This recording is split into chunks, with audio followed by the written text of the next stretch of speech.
अस्सलामुअलैकुम। छोटे से किचन में एक नई वीडियो के साथ हाजिर हूँ। तो आज मैं बना रही हूँ रशियन सैलेड। तो उसके लिए हमें ये चीज़ें दरकार हैं, तो आए पकाना सीखें। ये मैंने फ्रूट ले लिए हैं 2 से 3 किस्म के, आम, आड़ू, केला, आलू उबले हुए और बारीक कटे हुए, खीरा, करीम, मटर और खजूरें। तो आए पकाना सीखें। उससे पहले हमारे चैनल को सब्सक्राइब करें, वीडियो को लाइक करें, शेयर करें और कमेंट करना ना भूलिएगा। बिस्मिल्लाहिर्रहमानिर्रहीम। सबसे पहले इसमें मैं ये सारी चीज़ें शामिल कर दूंगी।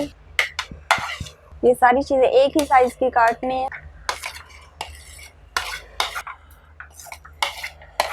ये डाल दिया। अभी इसमें मैं मटर जो है उनको भी फ्राई कर लेना है।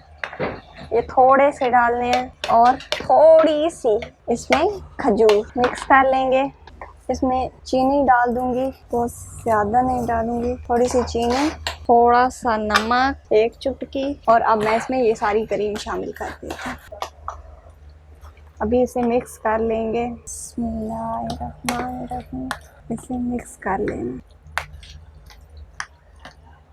जी देखें, मुश्किल भी नहीं है, इतना जल्दी तैयार भी हो गया है। तो ये तैयार हो गया है जी। तो मज़ेदार रशियन सैलेड तैयार है। ट्राई ज़रूर कीजिएगा, बहुत आसान है और यकीनन बहुत ही पसंद आएगा आपको। और रमज़ान शरीफ में ये बहुत ही शौक़ से खाया जाता है। कमेंट में ज़रूर बताइएगा कि कैसा लगा। और जिसने अभी तक हमारे चैनल को सब्सक्राइब नहीं किया तो प्लीज़ हमारे चैनल को सब्सक्राइब करें, वीडियो लाइक करें, शेयर करें और कमेंट करना ना भूलिएगा। Thanks for watching. अल्लाह हाफ़िज़।